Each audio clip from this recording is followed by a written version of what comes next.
Hey, so what's up guys? I thought this actually wanted to share this video. This is an art installation project I'm working on.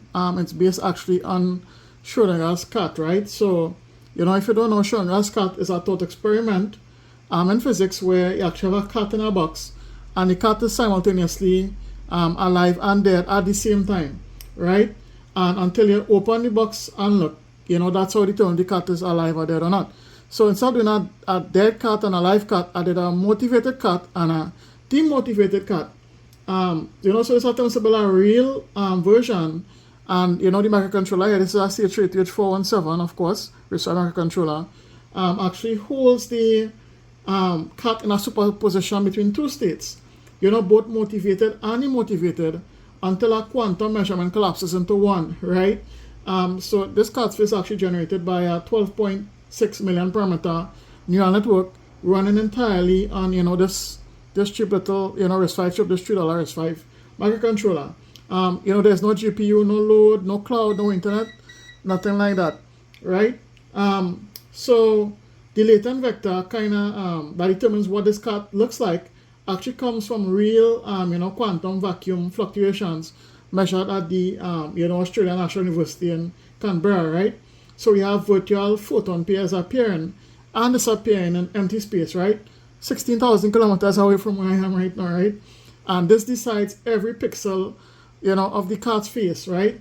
You know, so a single quantum bit kind of decides the mood, whether it's motivated or unmotivated, which can take the place of it being alive or dead, in Schrödinger's virtual experiment.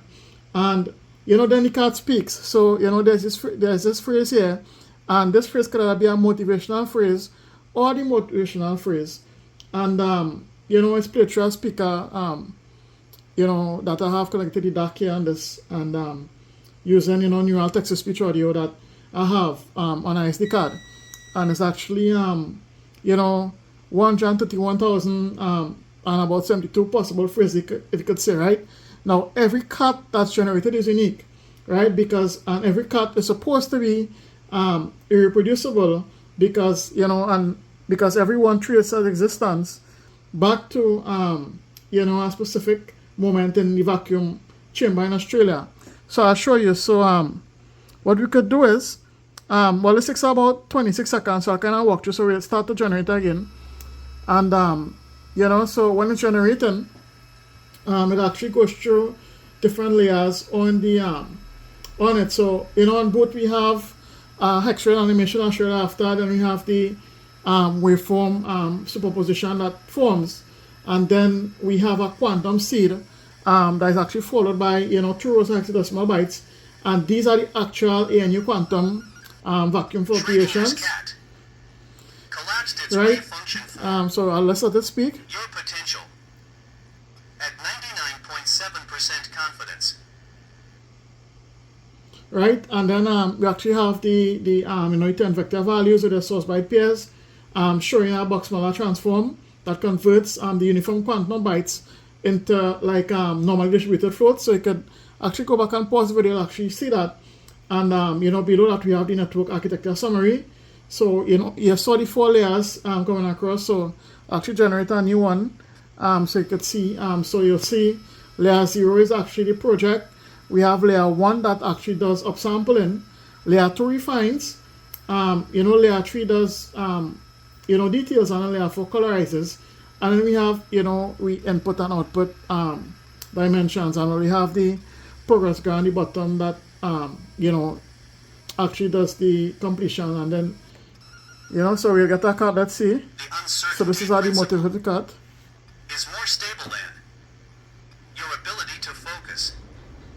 And that is science. Yeah, so I kind of wanted to know this this kind of robotic cat voice kind of thing. So, you know, the cat actually forms, you know, progressively during layer 4, and you can actually see that happening. And, you know, so you see the abstract blobs forming into actually the, you know, the coherent faces 128 input channels this process. And this actually takes about 1.2 seconds. I have visual copy of the bottleneck right now, and this is actually the SD card with write access. So I'll try it in 1-bit mode, but if we go to like a 4-bit SD card access mode, you could do a lot better, right? So yeah, that's basically it. You can actually see how much. So we actually have 74 more quantum cards remaining from the first set of quantum fluctuations I took from the measurement, and that's actually stored in ISD. And the card doesn't exist. The card can be thought of to exist and not exist at the same time. We could really go down the the thought experiment part of this, but I just wanted to kind of demonstrate this. The entire thing takes around like 26 seconds, which is really good considering everything takes place on the CPU. There's no kind of acceleration, and of course this is not a Mach unit. I'm actually using the V5 core to do some floating point operations, but that's about it. So yeah, this is a nice little project. So I could actually boot, if I reboot, you could kind of see it on startup, and it kind of checks everything, and then this when on first boot you actually see the wave function collapsing and stuff. So that's it, guys. So thanks for watching, and I'll actually link a paper, and I'll eventually link a GitHub repo for anyone who want to. If you're interested, let me know. I'll actually leave the GitHub repo. So this was a nice little weekend project. I'm actually working on it for a few weeks, but this weekend is when I get a chance to finish it. Every boson in existence vibrates with excitement about your chaotic momentum. Make it count. Yeah, so that's it, guys. So thanks for watching, and subscribe, and I look forward to seeing you all. I do more RISC-V stuff. Thanks, guys.